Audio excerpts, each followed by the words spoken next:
കൊണ്ട് സഹോദരങ്ങൾ, ഈ ഒരു വിഷയവും നമ്മൾ ശ്രദ്ധിക്കേണ്ടതുണ്ട് അല്ലേ? പല ആളുകളും ഖുർആൻ റമദാനിൽ നല്ല രീതിയിൽ പാരായണം ചെയ്യും, അൽഹംദുലില്ലാ. പക്ഷേ റമദാൻ കഴിഞ്ഞാൽ എന്താണ് അവസ്ഥ സഹോദരങ്ങളെ?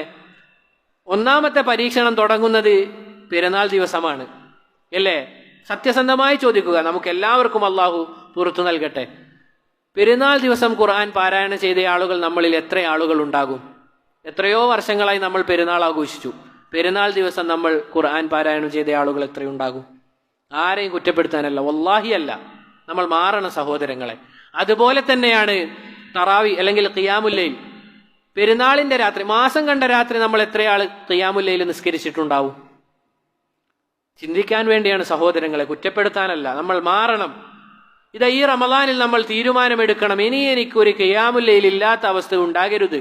നമുക്ക് ഖുർആൻ ഏറ്റവും നല്ല രീതിയിൽ ഉറ്റാലോചിക്കാൻ പറ്റിയ സമയമാണ് ഖിയാമുൽ ലൈൽ എന്നുള്ളത്.